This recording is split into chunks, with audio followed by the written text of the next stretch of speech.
ನಮಸ್ತೆ friends, good food land ಚಾನಲಿಗೆ ನಿಮಗೆಲ್ಲರಿಗೂ ಆತ್ಮೀಯ ಸ್ವಾಗತ. ತೆಂಗಿನಕಾಯಿ ಹಾಕದೆ ಖಾಲಿ ಕೆಂಪು ಮೆಣಸು, ಉದ್ದ ಮೆಣಸು ಹಾಕಿ ಮಾಡಿದಂತಹ ಚಿಕನ್ ಕರಿ ಇವತ್ತಿನ ರೆಸಿಪಿ. ಹಾಗಾದರೆ ಸರಿ, ಇದು ರುಚಿಯಾದ ಈ ಚಿಕನ್ ಕರಿಯನ್ನು ಹೇಗೆ ಮಾಡೋದೆಂದು ನೋಡುವ. ಒಂದು ಅರ್ಧ ಟೀ ಸ್ಪೂನ್ನಷ್ಟು ನಾನಿಲ್ಲಿ ಸಾಸಿವೆ ಹಾಕಿದ್ದೇನೆ. ನೋಡಿ, ಇದು ಕಬ್ಬಿಣದ ಬಾಣಲೆಗೆ ಹಾಕಿದ್ದೇನೆ ನಾನು. ಸಾಸಿವೆ ಚಟಪಟ ಅಂತ ಇರುವಾಗ ಒಂದು 4 ಟೇಬಲ್ ಸ್ಪೂನ್ನಷ್ಟು ಕೊತ್ತಂಬರಿ ಹಾಕಿ ಒಂದು ಸ್ವಲ್ಪ ಚಮಚದಲ್ಲಿ ಅದನ್ನು ಈ ರೀತಿ ಫ್ರೈ ಮಾಡುವ. ನಂತರ ಒಂದೊಂದೇ ಸಾಮಾನನ್ನು ಹಾಕ್ಕೊಂಡು ಹೋಗುವ. ವಿಪರೀತ ಶೀತ ಆಗಿರೋದ್ರಿಂದಾಗಿ ಮಾತಾಡಲಿಕ್ಕೆ ಸ್ವಲ್ಪ ಕಷ್ಟ ಆಗ್ತಾ ಉಂಟು ನನಗೆ.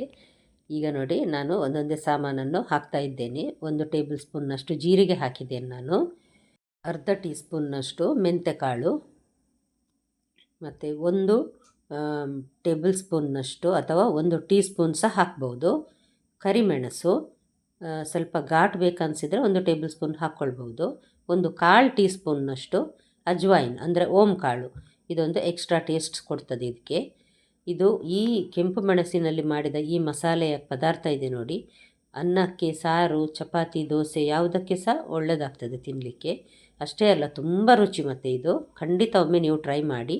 ಇದು ನೋಡಿ, ಈಗ ತುಂಬ ಕ್ರಿಸ್ಪ್ ಆಯ್ತು, ಇದು ಒಳ್ಳೆಯದು ಡ್ರೈ ರೋಸ್ಟ್ ಮಾಡಿದ್ರಿಂದಾಗಿ. ಈಗ ನಾನು ಮೆಣಸನ್ನು ಹುರಿತಾ ಇದ್ದೇನೆ. ಬ್ಯಾಡಗೆ ಮೆಣಸಿದು ಒಂದು 12ರಿಂದ 15ರಷ್ಟು ತೆಗೆದುಕೊಳ್ಬಹುದು. ಕಲರ್ ಚೆನ್ನಾಗಿ ಬರ್ತದೆ. 2 ಸಣ್ಣ ಮೆಣಸು ಹಾಕಿದ್ದೇನೆ, ಗಿಡ್ಡ ಮೆಣಸು. ತೆಂಗಿನಕಾಯಿ ಹಾಕಲಿಕ್ಕೆ ಇಲ್ಲ. 1/2 ಒಂದು ಮಧ್ಯಮ ಗಾತ್ರದ ಈರುಳ್ಳಿ, 1 ಮಧ್ಯಮ ಗಾತ್ರದ ಈರುಳ್ಳಿ, ಮತ್ತು ಇನ್ನೊಂದು ಅರ್ಧದಷ್ಟು ಹಾಕಿದ್ದೇನೆ. 12ರಷ್ಟು ಬೆಳ್ಳುಳ್ಳಿ ಎಸಳು, 5ರಿಂದ 6 ಲವಂಗ, ಅರ್ಧ ಲಿಂಬೆ ಗಾತ್ರದ ಹುಳಿ. ನಂತರ ಸ್ವಲ್ಪ ಲಿಂಬೆ ರಸ ಹಾಕಲಿಕ್ಕಿದೆ, ಅದಕ್ಕೋಸ್ಕರ ಅರ್ಧ ಲಿಂಬೆ ಗಾತ್ರದ ಹುಳಿ ಸಾಕಾಗ್ತದೆ. ಇದು ನೋಡಿ, 3 ಈರುಳ್ಳಿ ಮತ್ತು 3 ಟೊಮ್ಯಾಟೊ. ಇದನ್ನು ನಾನೀಗ ಸಣ್ಣದಾಗಿ ಕಟ್ ಮಾಡಿ ಇಟ್ಕೊಂಡಿದ್ದೇನೆ. ಇದನ್ನೆಲ್ಲ ಕೋಳಿ ಬೇಯುವಾಗ ಹಾಕಲಿಕ್ಕಿದೆ. ಮಸಾಲೆಯನ್ನು ನೋಡಿ, ನಾನು ಗ್ರೈಂಡರಲ್ಲಿ ಹಾಕಿ ನುಣ್ಣಗೆ ಅರ್ದು ತಂದಿದ್ದೇನೆ. ಇದು ಎಷ್ಟು ನುಣ್ಣಗಾಗ್ತದೆ ಅಷ್ಟು ರುಚಿಯಾಗಿ ಬರ್ತದೆ. ನಾನಿಲ್ಲಿ ಒಂದು ಅಗಲ ಪಾತ್ರೆ ಇಟ್ಟಿದ್ದೇನೆ. ಇದು ಸಾರು ಮಾಡಲಿಕ್ಕೆ ಅಗಲ ಪಾತ್ರೆಯಲ್ಲೇ ಒಳ್ಳೆಯದಾಗೋದು. ಇದಕ್ಕೆ ನೋಡಿ, 1 kgಯಷ್ಟು ನಾನು ಸ್ಕಿನ್ ಇರುವ ಕೋಳಿಯನ್ನೇ ತೆಗೆದುಕೊಂಡಿದ್ದೇನೆ. ಮತ್ತು ಸ್ವಲ್ಪ ಅದರಲ್ಲಿ ಲಿವರ್ ಸಹ ಇದೆ, ಒಂದು 3-4 ಲಿವರ್ಸ್ ಕೀಳಿ ತೆಗೆದುಕೊಂಡಿದ್ದೇವೆ. ಇದನ್ನು ನಾನೀಗ ಒಂದೊಂದನ್ನೇ ಪಾತ್ರೆಗೆ ಹಾಕ್ತಾ ಇದ್ದೇನೆ. ನೋಡಿ, 1 kgಯಷ್ಟು ಚಿಕನ್ನಿಗೆ ಈ ಮಸಾಲೆ ಸರಿ ಆಗ್ತದೆ. ನೋಡಿ, ಗ್ರೈಂಡ್ ಮಾಡಿಟ್ಟ ಮಸಾಲೆ ಮತ್ತು 1 ಲೋಟದಷ್ಟು ನಾನು ಗ್ರೈಂಡರ್ ತೊಳೆದ ನೀರು ಹಾಕಿದ್ದೇನೆ. ಇದಕ್ಕೆ ಎಕ್ಸ್ಟ್ರಾ ನೀರು ಹಾಕುವ ಅಗತ್ಯ ಇಲ್ಲ. ಸಾರು ಸ್ವಲ್ಪ ದಪ್ಪಗಿರ್ತದೆ. ನೋಡಿ, ಇದು 3 ಟೊಮ್ಯಾಟೊ ಸಣ್ಣದಾಗಿ ಕಟ್ ಮಾಡಿ ನಾನಿಲ್ಲಿ ಹಾಕಿದ್ದೇನೆ. ಅದೇ ರೀತಿ 2 ಮಧ್ಯಮ ಗಾತ್ರದ ಈರುಳ್ಳಿ, ಅದರಲ್ಲಿ 1/2 ಈರುಳ್ಳಿಯನ್ನು ನಾನು ಕಟ್ ಮಾಡಿ ಹಾಕಿದ್ದೇನೆ. ಮತ್ತು 1 ಒಗ್ಗರಣೆಗಂತ ಕಟ್ ಮಾಡಿ ಇಟ್ಟಿದ್ದೇನೆ. ಒಂದು ಅರ್ಧ ಲಿಂಬೆ ರಸ, 1 ಟೇಬಲ್ ಸ್ಪೂನ್ನಷ್ಟು ತುಪ್ಪ ಹಾಕಿ, ನಂತರ ಉಪ್ಪು ರುಚಿಗೆ ನೋಡಿ ಉಪ್ಪು ಹಾಕಿ ಚೆನ್ನಾಗಿ ಒಂದು ಸಲ ಮಿಕ್ಸ್ ಮಾಡಿ, ನಂತರ ಹೈ ಫ್ಲೇಮಲ್ಲಿ ನಾನು ಇದನ್ನು ಕುದೀಲಿಕ್ಕೆ ಇಡ್ತೇನೆ. ಒಂದು ಸಲ ಹೈ ಫ್ಲೇಮಲ್ಲಿ ಕುದಿ ಬಂದ ನಂತರ ಸ್ವಲ್ಪ ಲೋ ಟು ಮೀಡಿಯಮ್ ಹೀಟಲ್ಲಿ ಇದನ್ನು ಬೇಯಲಿಕ್ಕೆ ಇಡುವ. ನೋಡಿ, ನಾನೀಗ ಇಟ್ಟಿದ್ದೇನೆ ನೋಡಿ ಹೈ ಫ್ಲೇಮಲ್ಲಿ. ಇದು ಕುದಿಲಿಕ್ಕೆ ಸ್ಟಾರ್ಟ್ ಆಗಿದೆ. ಈಗ ಚೆನ್ನಾಗಿ ಕುದಿ ಬರ್ತಾ ಇದೆ ಅನ್ನಿಸುವಾಗ ಇದನ್ನು ಲೋ ಟು ಮೀಡಿಯಮಲ್ಲಿ ಹೀಟಲ್ಲಿಟ್ಟು ಒಂದು 1/4 ಗಂಟೆಯಿಂದ 20 ನಿಮಿಷದವರೆಗೆ ಇದನ್ನು ಇಡಬೇಕು. ಅಷ್ಟೊತ್ತಿಗೆ ಚೆನ್ನಾಗಿ ಬೆಂದಿರ್ತದೆ. ಅಲ್ಲದೆ ಸಾರು ತುಂಬ ಇರೋದ್ರಿಂದ ತಳ ಹಿಡಿಯುವ ಸಾಧ್ಯತೆ ತುಂಬ ಕಡಿಮೆ.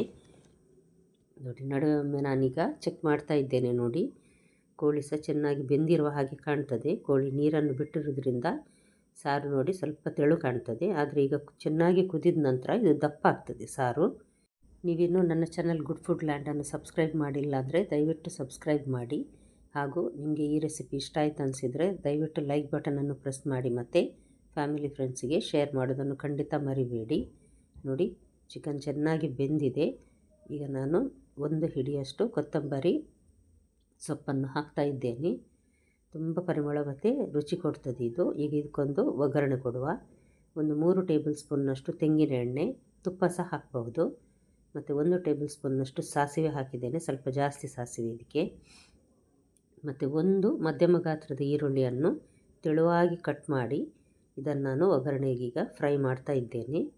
ಇದೊಂದು ಸ್ವಲ್ಪ ಗೋಲ್ಡನ್ ಬಣ್ಣ ಬರ್ತಾ ಇದೆ ಅನ್ನುವಾಗ ಒಂದು 4-5 ಎಸಳು ಕರಿಬೇವನ್ನು ಇದಕ್ಕೆ ಹಾಕ್ತೇನೆ. ಆವಾಗ ಬೇಗ ಇದು ಈರುಳ್ಳಿ ಗೋಲ್ಡನ್ ಕಲರ್ ಚೆನ್ನಾಗಿ ಬರ್ತದೆ, ಚೆನ್ನಾಗಿ ಫ್ರೈ ಸಹ ಆಗ್ತದೆ. ನೋಡಿ ಒಗ್ಗರಣೆ ಸೊಳು ನೋಡಿ ಎಷ್ಟು ಚೆನ್ನಾಗಿ ಕಾಣ್ತಾ ಉಂಟು. ಅಷ್ಟೇ ರುಚಿ ಕೂಡ ಕೊಡ್ತದೆ ಇದು ಪದಾರ್ಥಕ್ಕೆ ಒಗ್ಗರಣೆ. ಇದೀಗ ರೆಡಿ ಆಗ್ತಾ ಬಂತು. ಇನ್ನೇನು ಚಿಕನ್ ಕರಿಗೆ ಈಗ ನಾವು ಇದನ್ನು ಹಾಕೋದೊಂದು ಬಾಕಿ. ನೋಡಿ ರೆಡಿ ಆಯಿತು. ನಾನು ಇದಕ್ಕೆ ಹಾಕಿ ಅದೇ ಸೌಟಲ್ಲಿ ಸ್ವಲ್ಪ ಎಣ್ಣೆ ಇದೆ ನೋಡಿ, ಅದಕ್ಕೋಸ್ಕರ ಅದರಲ್ಲೇ ಒಂದ್ಸಲ ಮಿಕ್ಸ್ ಮಾಡ್ತೇನೆ ನಾನು. ನೋಡಿ ಇವತ್ತಿನ ರುಚಿಯಾದ ತೆಂಗಿನಕಾಯಿ ಹಾಕದೆ ಮಾಡಿದಂತಹ ಚಿಕನ್ ಕರಿ ರೆಡಿ ಆಯಿತು. ನಾಳೆ ಇನ್ನೊಂದು ಹೊಸ ರೆಸಿಪಿಯೊಂದಿಗೆ ನಿಮ್ಮನ್ನು ಮತ್ತೆ ಭೇಟಿ ಆಗ್ತೇನೆ. ನೋಡಿದ ಎಲ್ಲ ವೀಕ್ಷಕರಿಗೆ ಧನ್ಯವಾದ.